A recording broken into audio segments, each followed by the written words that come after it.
Hello everyone, welcome back to my YouTube channel. This is Sheetal Kushwa. तो आज मैं आपको बताऊंगी 30 days strategy of chemistry. Yes, और मैं एक और चीज़ बता दूं कि इसको कोई भी बोर्ड का स्टूडेंट दिख रहा हो, CBSE board, UP board, ICSE board, MP board, कोई भी हो, सभी के लिए स्ट्रेटेजी एकदम हेल्पफुल रहेगी। तो मैं बिना टाइम वेस्ट करे इस स्ट्रेटेजी को स्टार्ट करती हूँ। तो अपने साथ एक कॉपी पेन लेकर के बैठ जाओ, जो जो मैं बोलती हूँ वो आपको करना है। तो सबसे पहले करना है आपको 3 कॉलम बनाने हैं। आपको एक पेज लेना है, उसमें 3 कॉलम बनाने हैं। ऑफकोर्स आपकी हाफ ईयरली कंप्लीट हो चुकी होंगी, तो आपको इतना पता होगा कि आपको क्या आता है, क्या नहीं आता है, क्या थोड़ा बहुत आता है। तो हमको वही काम करना है। सबसे पहले आप बनाएंगे एक वीक वाला कॉलम, देन आप बनाएंगे एक मीडियम वाला कॉलम और एक बनाएंगे ईजी वाला कॉलम।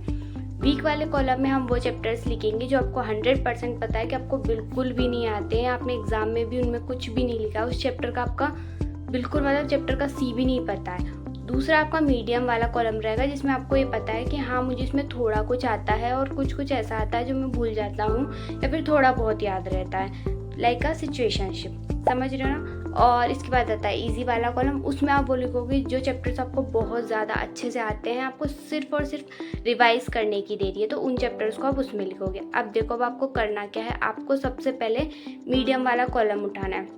अपनी जो ब्लूप्रिंट रहेगी, आप जिस किसी भी बोर्ड के उसकी ब्लूप्रिंट लेनी है। उसमें से आपको देखना है मीडियम वाले कॉलम में जो चैप्टर हैं उनमें आपके हाई वेटेज चैप्टर कौन से हैं। उन चैप्टर्स को आप उठाएंगे, देन उन चैप्टर्स के जितने भी आपको नोट्स हैं वो सब कर लेने हैं। और एक और चीज़, अगर आपको चैप्टर बिल्कुल नहीं आता है तो आप बिल्कुल लॉन्ग वीडियो उसकी यूट्यूब पर से मत देखना, आप वन शॉट देख सकते हो। मैं तो वो भी प्रेफर नहीं करूँगी। अगर आपके पास कोई ऑफलाइन टीचर है तो आप उनसे समझने की कोशिश कीजिए। फिजिक्स और केमिस्ट्री में मैं यूट्यूब से अभी इस टाइम पर सजेशन नहीं दूंगी कि आप लंबी लंबी वीडियोस देखें। आप कोई आपकी ऑफलाइन टीचर से हेल्प ले सकते हैं। हाँ, तो हम कहाँ थे, मैं बता रही थी कि जो मीडियम वाला जो पार्ट है, आप उसमें हाई वेटेज चैप्टर्स उठाएंगे। उनके जो भी आपके पास नोट्स हैं आप उनको अच्छे से तरीके से समझ लेंगे, अच्छे तरीके से कर लो। 4 to 5 ईयर्स के प्रीवियस ईयर उठाओ, उनको कीजिए, नोट्स किए, पीवाईक्यूज किए। देन हम मूव हो जाएंगे हमारे वीक वाले कॉलम पे। उनमें जो हाई वेटेज वाले चैप्टर्स हैं अब हम उनको उठाएंगे। उनमें भी हम हमारे पूरे नोट्स करेंगे, पूरे 4 से 5 ईयर्स के प्रीवियस ईयर वाले क्वेश्चन करेंगे। देन अगेन हम मीडियम वाला पार्ट उठाएंगे। उनमें से जो लो वेटेज वाले चैप्टर्स थे हम उनको करेंगे, उनके भी पीवाईक्यूज करेंगे, उनमें भी जो नोट्स वाला जो आपके नोट्स हैं वो सब आप करेंगे। इसके बाद अगेन हम वीक वाले पर जाएंगे, उसमें जो लो वेटेज हैं सेम तरीके से हम उसको करेंगे। ये सब आपका कंप्लीट हो जाना चाहिए अप टू 15 डेज। 15 दिन में ये आप कंप्लीट करो। देन 5 डेज़ के अंडर में आपके 15 डेज़ में ये सब हो गया। देन 5 डेज़ में आपको करना है आपका ईजी वाला पोर्शन रिवाइज, वो वाला जो कि आपको पता है हमको 100% अच्छे तरीके से आता है। वो वाले पार्ट को आप 5 डेज़ में कंप्लीट कर लेंगे। अगेन उसके पीवाईक्यूज भी आपको अच्छे से करने हैं। देन और हाँ, इन सब के साथ आपको याद रखना है कि आपको उनके ऑब्जेक्टिव्स वगैरह भी साथ में करने हैं। उनके लिए हम अलग से टाइम बिल्कुल भी नहीं निकालेंगे।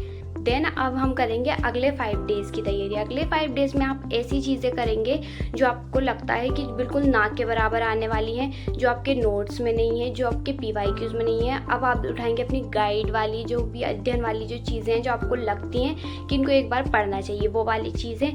देन आपको लेने हैं एनसीईआरटीज़ के कुछ क्वेश्चन। मैं भी न्यूमेरिकल्स की बात नहीं कर रही हूँ, ओनली एनसीईआरटीज़ की समरी पढ़नी है। आपको अगर लगता है कि कुछ उसमें ऐसा क्वेश्चन मिलता है जो आपको लगता है कि आ सकता है, उसको एक बार पढ़ना है। सिर्फ पढ़ने का हमको समझने का काम करना है 5 डेज़ में। और अगले 5 डेज़ में हम करेंगे अब एनसीईआरटी के न्यूमेरिकल्स। तो केमिस्ट्री में अब जाके न्यूमेरिकल्स बहुत ज़्यादा इंपॉर्टेंट हो गए हैं, तो अगले 5 डेज़ में सिर्फ हम करेंगे न्यूमेरिकल्स। और हाँ, एक चीज़ आपको ध्यान रखनी है कि जो आपके न्यूमेरिकल्स आते हैं किसी भी बोर्ड में, वो आपके बहुत ईजी आते हैं, मतलब टू द पॉइंट आपको डायरेक्ट टाइप के न्यूमेरिकल्स आते हैं। और केमिस्ट्री में तो और भी ज़्यादा सिंपल न्यूमेरिकल्स आते हैं। फिजिक्स के कंपेयर में अगर मैं बोलूँ तो आपको बहुत ज़्यादा हाई लेवल के उसमें न्यूमेरिकल्स करने की बिल्कुल भी ज़रूरत नहीं है। और आपको वो भी न्यूमेरिकल्स करना है जो आपके नोट्स में है, आपके कोचिंग वगैरह में करवाए गए हैं, वो भी उन 5 डेज़ में आप कंप्लीट कर लो। तो अब मैं आपको वो बताऊंगी कि आपको जो न्यूमेरिकल्स हैं वो किस किस चैप्टर से पूछे जाते हैं और किस चैप्टर से बिल्कुल भी नहीं पूछे जाते हैं, भले ही वो कोई सा भी बोर्ड हो। तो उसके लिए मैं आपको बताती हूँ, जो न्यूमेरिकल्स आते हैं वो आते हैं आपके फर्स्ट चैप्टर से, सेकंड चैप्टर से, थर्ड चैप्टर से। फोर्थ चैप्टर से मुझे नहीं लगता कोई न्यूमेरिकल होगा, उसमें कुछ अलग टाइप की जो चीज़ें होती हैं, ऑक्सीडाइजिंग नंबर वगैरह, ये चीज़ें बहुत ज़्यादा आती हैं। 5 चैप्टर में अगेन कोई उसमें न्यूमेरिकल नहीं आते। अगर आपको लगता है एक दो आपको मिलते हैं न्यूमेरिकल्स एनसीईआरटी में तो आप कर लें। इसके अलावा 10 चैप्टर में तो पॉसिबल ही नहीं है। 6, 7, 8, 9 इनमें आप नोमेनक्लेचर्स पर ज़्यादा ध्यान देंगे क्योंकि इनमें न्यूमेरिकल्स नहीं बनते, इनमें अलग टाइप की चीज़ें बनती हैं।